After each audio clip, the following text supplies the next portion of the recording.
Our next movie is Spider-Man: Homecoming, the latest in a long line of superhero epics. After stumbling badly with the last two films, Sony Entertainment has handed the reins of the franchise over to producer Kevin Feige. He's the mastermind behind the Marvel movie universe, and this ends up being a very good move.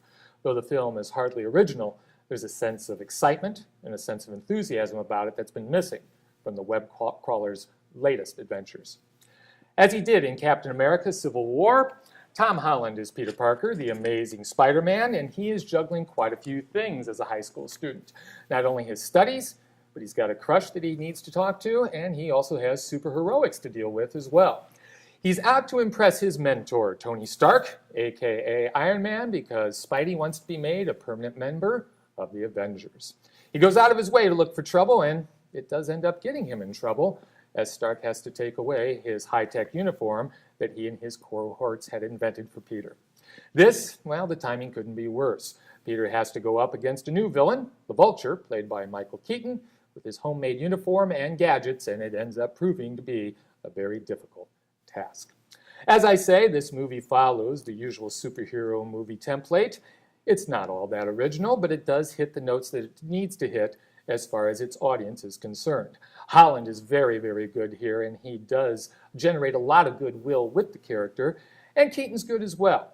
His Vulture's a blue-collar villain. He's just trying to make it in the world, and he's using alien technology to outfit weapons that he sells illegally.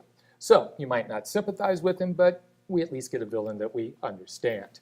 Again, the movie has some problems at the end because it follows those usual beats, and it's not the greatest superhero movie ever made, but I think it's good enough to get this franchise back on track. I think it's a track they probably got a little derailed from, personally. Not one of my favorite films. I think 5 Spider-Man movies were plenty. We had Andrew Garfield, who I thought did a fine job. We also had the original Tobey Maguire, but that's an older version. I don't think they really needed to do this remake. And I think that they had this remake, they really needed to give it a little bit more depth of story. There was no depth of story. We had a kid going through adolescent angst. How much can we go through? 2 hours and 13 minutes is what we can go through. Yeah, but too much. I think, though, that the lack of depth, I think that was on purpose because they didn't want to. I don't think they wanted to retread the origin again and all this other stuff because we've been down that road. So maybe that hurts it in the end with a lack of depth. But, they didn't want to cover that stuff one more time. But, I mean, if they want to bring in a new audience, don't they have to at least give us a little backstory other than 2 sentences between him and Ned saying, oh, yeah, I got bitten by a spider, and that's why I can do this stuff? Really? That's it? But everyone knows that, don't But do they? I mean, you're asking for a new generation of kids to come in and watch this, and I really think that is a very, very small audience that's going to appreciate this. It's going to be probably the 8 to 15-year-olds that are going to enjoy it along with Chuck. So. Okay, I got you.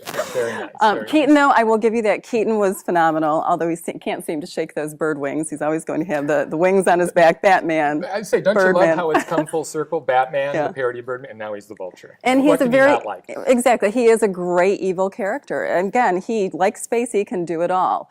So I did enjoy that, but he wasn't on screen enough. And I also felt like, I think it was Captain America: Civil War. I think I got the title on that one right. There are so many of them. Thank you. But I feel like there was a little bit of a snarky attitude from Tom Holland's Spider-Man to Iron Man during the end of that particular film. I think we lost that in this. There was no fun banter. It was just like someone who's putting a lid on a pot to boil, and it just never surfaced. We were never able to see that humor and that sarcasm that Tony Stark is renowned for. Well, Favreau was wasted too. I think overall, kind of a waste of a film. It boiled enough for me.